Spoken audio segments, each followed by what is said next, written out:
बांग्लादेश के राजनीतिक संकट के बीच वहां की अपदस्थ प्रधानमंत्री शेख हसीना के भारत में ठहरने के बाद अब भारत चाहता है कि इंडियन आर्मी बांग्लादेश पहुंचकर हालात संभाले।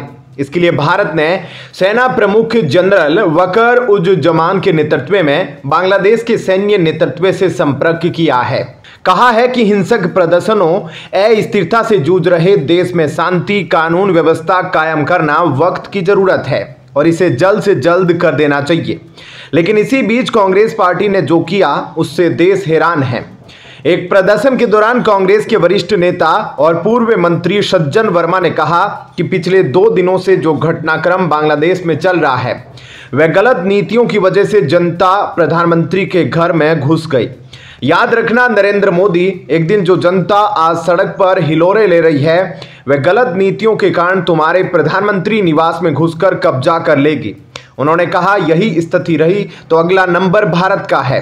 जनता भ्रष्टाचार सहन नहीं करेगी। यदि भाजपा के लोग भ्रष्टाचार करेंगे तो सड़कों पर हिलोरे लेने वाली जनता महापौर के घर में घुस जाएगी।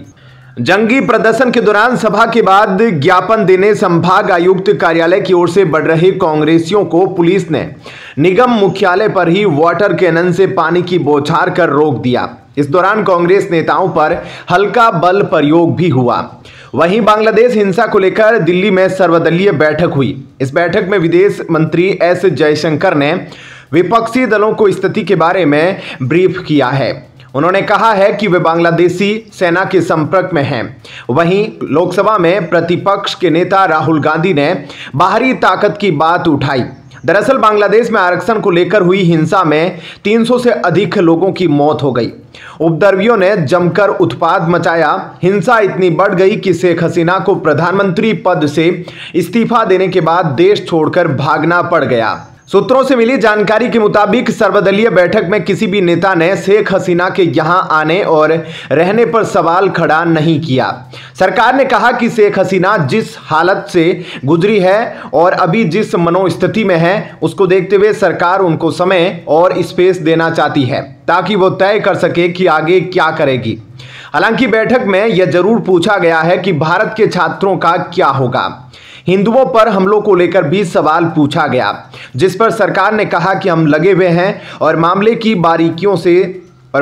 बारीकियों से देख रहे हैं। कांग्रेस नेता राहुल गांधी ने बैठक में सरकार की विदेश नीति का समर्थन किया। सूत्रों के मुताबिक विदेश मंत्री जयशंकर ने कहा जैसे हालात होंगे बताया जाएगा। सरकार बांग्लादेश की सेना के संपर्क में है। बॉर्डर पर चिंता की बात अभी नहीं है। एडवाइजरी के बाद 8000 भारतीय छात्र वापस लौट आए हैं। राहुल गांधी ने उनसे बाहरी ताकत के दखल पर सवाल पूछा, जिसके जवाब में विदेश मंत्री ने कहा कि बाहरी ताकत की बात अभी जल्दबाजी है। भारत सरकार की वेट एंड वॉच की रणनीति है। राहुल गांधी ने कहा कि मीडियम और लॉन्ग टर्म स्ट्रेटजी होनी चाहिए। ऐसे में आपका इस खबर को लेकर क्या कुछ कहना है, कमेंट सेक्शन में अपनी राय जरूर दीजिएगा। धन्यवाद।